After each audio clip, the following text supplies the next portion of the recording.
Yo, what's going on, guys? Today I'm going to be going over the NFL slate on DraftKings for Week 4.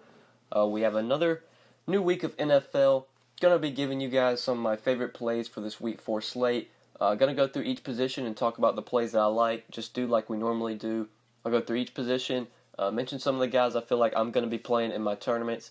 Then as we go, I'll build sort of my core 5 plays. These are the 5 guys that I feel like I'm going to be very heavy on, have a lot of exposure to come Sunday. But before we do get started, guys, would appreciate it if you would drop a like on the video. Definitely means a lot. If you are new to the channel, if you have not subscribed yet, make sure you click that subscribe button down below. If you want to see my Week 3 lineup review, that went up on Monday, so you can check that video out. I always make my lineup reviews on Monday of the following Sunday. So my Week 4 lineup review will be up next Monday. My Week 3 lineup review went up yesterday. Pretty much just talk about my lineups, how I did just DFS wise, the guys I was heaviest on, and maybe the guys that disappointed for me. Obviously, Russell Wilson being a big disappointment last week. I kind of think that was a bad play on my part. We'll try and get back to some better plays for Week 4. But let's go ahead and start off at quarterback. We do have Aaron Rodgers at the top here. He gets a matchup at home against Buffalo. I don't really like the expensive quarterbacks this week, at least like the top 3 or 4. I just don't feel like these are going to be guys I'm going to be very heavy on. Probably my favorite play, if you were going to pay up, would be maybe like Phillip Rivers, but I don't even love Rivers this week. I really like Melvin Gordon. He's probably going to be the guy that I go to if I'm looking to attack that Chargers 49ers game. I like Deshaun Watson in this mid-range. Deshaun Watson, he gets a matchup on the road against the Colts, playing in a dome, 6,300. I really like Watson here. I think he has a lot of upside in this spot. We've seen Deshaun Watson, the kind of upside this guy has. He's throwing the ball nearly 40 times a game.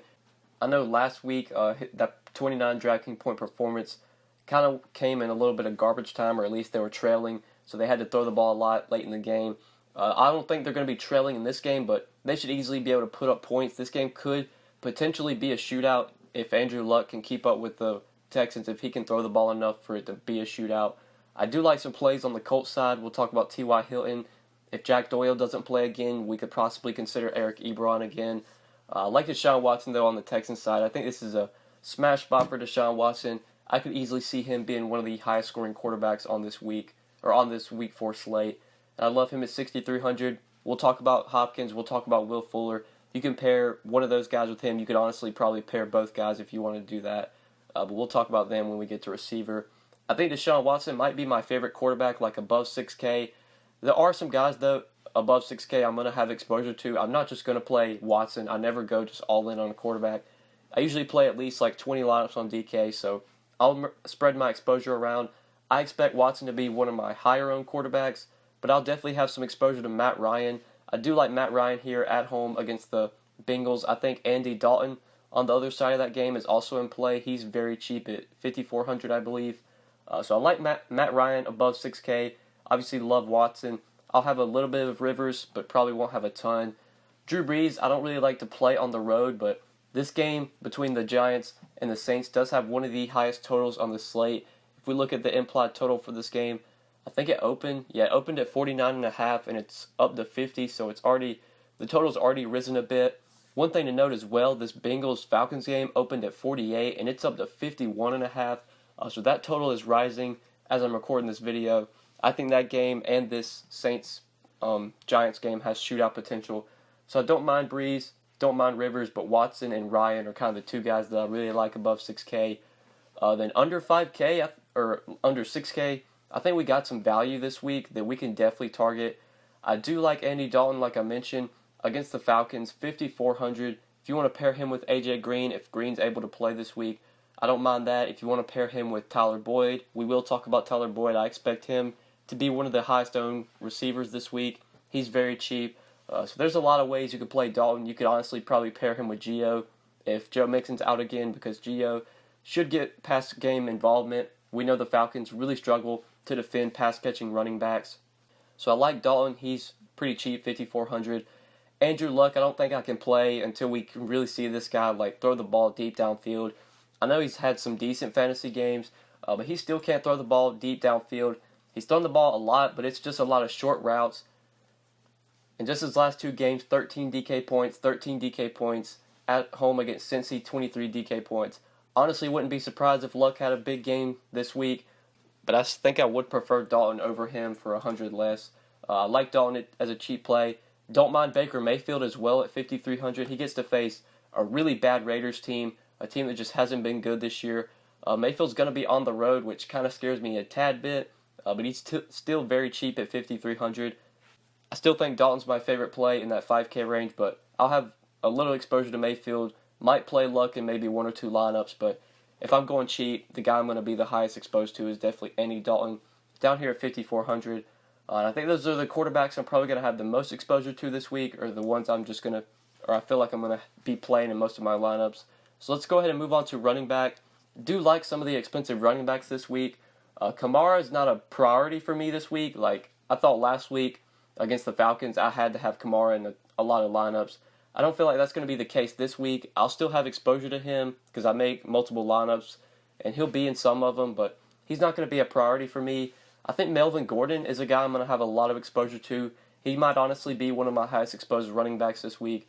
It's a great matchup for him. He's at home against a 49ers team that's probably going to be trailing in this game. The Chargers should have a lead.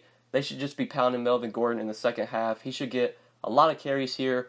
I am a bit concerned that Austin Eckler's been involved. If we look at the carries for Melvin Gordon, he hasn't eclipsed 20 carries at all through 3 games, but he's still getting pass game involvement. He's still getting a lot of targets. He got 13 targets week 1, 7 targets week 2, 4 targets week 3. He's still getting the goal line work. He's getting the touchdowns. Melvin Gordon, just a really good play this week. He's 8,300. You get a lot of savings going down from Kamara to him. And although I do really like Kamara this week, I feel like I'm going to need those savings. So Melvin Gordon, one of my favorite plays if you're going expensive, or if you're looking for an expensive running back. I do like Barkley as well at 8,100, but if I just have to play one of those 8K running backs, Melvin Gordon is the guy that I would play over Barkley. But looking in the 6K range, a lot of plays I like here as well. Gio Bernard, if Joe Mixon is unable to play, Gio Bernard is definitely one of my favorite running backs this week. If Mixon's able to play and he's going to be able to get full workload, full carries, everything, then Joe Mixon just becomes an easy replacement over Bernard. Mixon's only 100 more. But both of these guys are involved in the passing game. If Bernard is the go-to running back come week 4, we can play him. He's going to get plenty of targets against a bad Falcons team that can't defend pass-catching running backs. If Mixon plays, it'll be the same thing. Mixon gets pass game involvement as well. So Bernard, Mixon, whichever guy is the go-to running back on week 4, I think either one's in play. 64, 6,300, very nice price tags in my opinion. There isn't a ton of value that I like at running back this week, like sub 6K.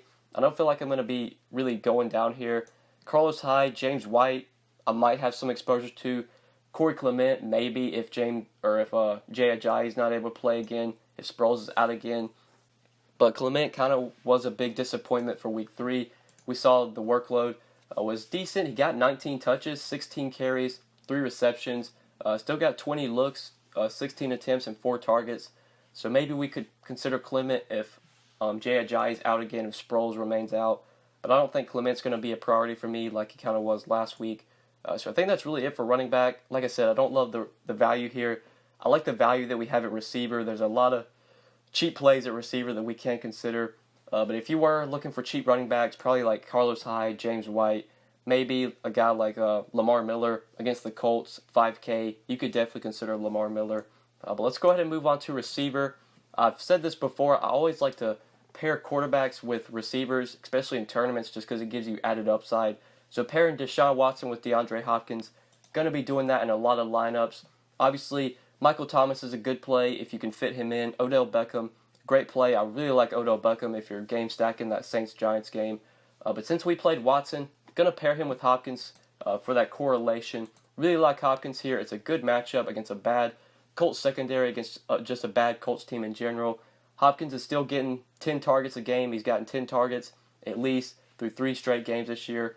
11 targets against the Patriots, 11 against the Titans, 10 against the Giants. Hasn't had a big fantasy performance yet.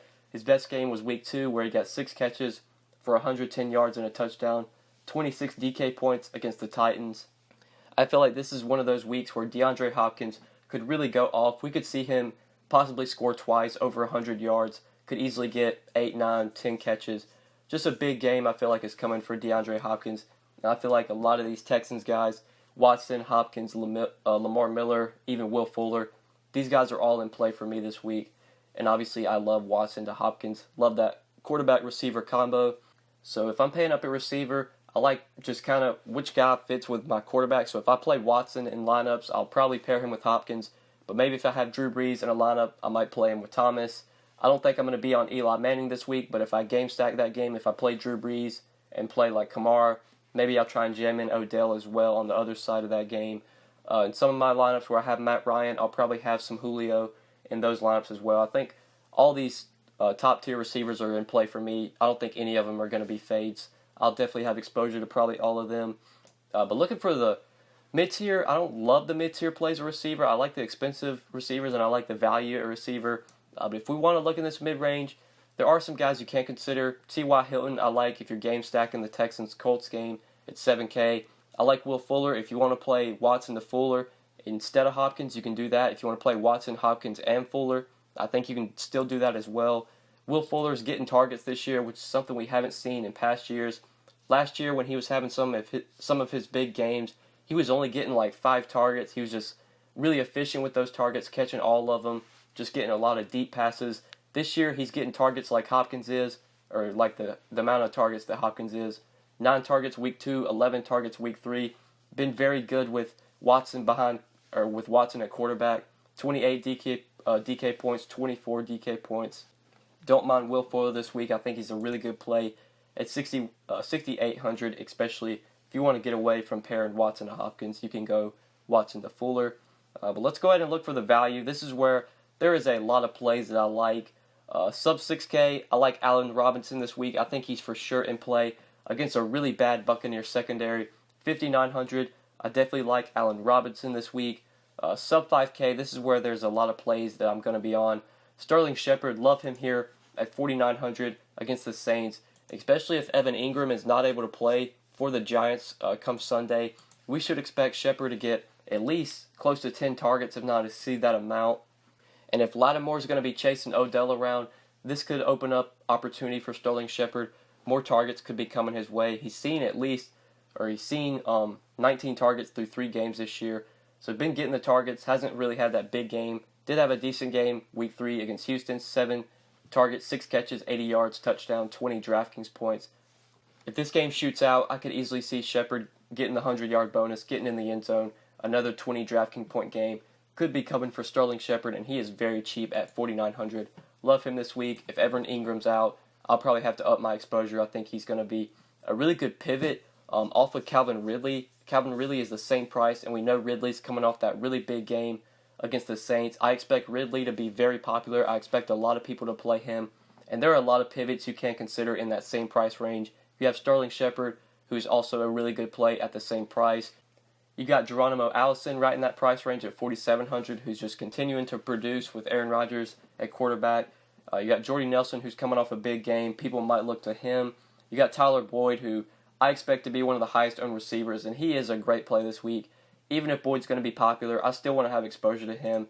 It's just a great spot against a Falcons team that really hasn't been good. Their secondary has not been good this year, and this game has a lot of shootout potential. Obviously, like I said, I like Dalton at QB. If you want to pair him with Tyler Boyd, I think that makes a ton of sense. If A.J. Green is unable to go Sunday, Tyler Boyd should see, at least 10 targets, I would imagine. Probably have to bump up Eifert as well. Eifert might be a better play if A.J. Green is out. Even if A.J. Green plays, I still like Tyler Boyd. The guy's getting 7, 9, 5 targets. He's getting the targets. They're very efficient targets. He's called a touchdown in 2 of his last 3 games, or in his last 2 games, I should say. Just been very good with Dalton, been able to connect with Dalton. Dalton's been able to find him. 21, 28 DK points his last 2 games. Really like Tyler Boyd here. He's going to be popular, but I don't really care. I think he's a great play this week. So I'll be jamming him in plenty of lineups at 4,600. So those are kind of the value receivers I like. Sub 5K, Ridley is going to be popular. I think I prefer Sterling Shepard, but I'll have some exposure to Ridley. I won't be full fading him. Obviously like Tyler Boyd. I think Geronimo Allison's in play. If you want to chase the Jordy Nelson game, you could, but I don't think I'm going to be on Jordy Nelson this week. I prefer Allison. Prefer the guys that I mentioned. So I think that's it for like the cheap 4K receivers. So let's go ahead and move on to tight end. Definitely this is a position I feel like I'm going to have to punt. Because obviously, if you were to build a lineup around these 5, you're going to need some value. Don't love the expensive tight ends this week. Just don't think I'm going to be jamming these guys in unless, like, if I play Brady in a lineup, then maybe I'll pair him with Gronk. But other than that, I'm going to try and go cheap here. I like the sub 4K plays. I like Tyler Eifert this week, especially if AJ Green is unable to go. I think Eifert's a really good play at 3,800. Whichever Colts tight end's able to play Sunday, whether Doyle's able to go, we can play Doyle at 3,700. If Doyle's out again, I think we can definitely look to Eric Ebron again at 3,600. Ebron did get the targets week 3, which I was surprised. I know I checked the game like halfway through, and he only had like 4 targets. And then at the end of the game, like the last drive, he got like 4 or 5 targets just all in one drive. And I know he got a target in the end zone and dropped it, I believe, or luck just missed him. So could have had a bigger game from Eric Ebron. I think we can go back to him this week. He's still pretty cheap at 3,600. The Texans have not been good against tight ends. This game has a lot of shootout potential, in my opinion.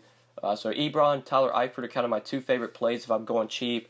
David Njoku could see some increased targets with Baker Mayfield now at quarterback. We could possibly go to him at 3,200. Definitely like some of the cheap plays at tight end. Austin Hooper, if you're game stacking that game between the Bengals and Falcons, he's 2,900, also very cheap. Just probably going to be trying to go cheap at this position and save some salary. Do the same thing at defense. This is a position I usually like to try and go cheap. Look like under 3K. Some of my favorite cheap defenses that just really stick out to me, definitely the Bears at home, 2,600 against Fitzpatrick. I'm not buying into Fitzpatrick being good. I know he's had 3 starts this year with over 400 yards, but I'm not buying into it. He's going to be on the road against the Bears. Tough spot for the Buccaneers, tough spot for Fitzpatrick. And the Bears defense really good. They're at home, they're cheap. 2,600, I expect to have a lot of exposure to them. Russell Wilson and the Seahawks offense has really been struggling. Wilson's still taking a ton of sacks, so you do have the Cardinals at home at 2,600. You could also consider, if you think Mayfield's going to struggle in his first career start, then maybe you look to the Raiders defense at home at 2,500. But I don't think I'll be going there. I probably prefer the Bears defense for just 100 more. Those are kind of the defenses that really stick out to me if I'm going cheap. Obviously, if you're going to pay up, Jacksonville against the Jets, great spot. Chargers against most likely C.J. Beathard, great spot, 3,900. But like I said, I'd like to go cheap here. Bears, Cardinals, maybe the Raiders, kind of the teams I'm looking to. Maybe the Pats at home against the Dolphins. But I think that's it for defense, and I think that's it for the video, guys. These are my 5 plays for Week 4. These are 5 guys I'm going to have in plenty of my lineups this week. Deshaun Watson, Melvin Gordon, DeAndre Hopkins, Sterling Shepard, and Tyler Boyd. Hopefully you guys enjoyed the video, and hopefully this video did help you. If you enjoyed the video, just make sure you click that like button before you get out of here. I would really appreciate it. If you are new to the channel, if you have not subscribed yet, make sure you click that subscribe button down below. If you do have any questions, if you just want to discuss this Week 4 slate, feel free to leave any comments down below, leave any feedback down below. I always like to read your comments. You can also hit me up on Twitter, at the DFS_GOAT. Always active on Twitter as well, replying to tweets. Reading your guys' DMs. My DMs are open, so you can just hit me up there if you do have any questions. But yeah, guys, hopefully you enjoyed the video. Good luck for Week 4, and we will see you back again on Monday with my Week 4 lineup review. Good luck, guys.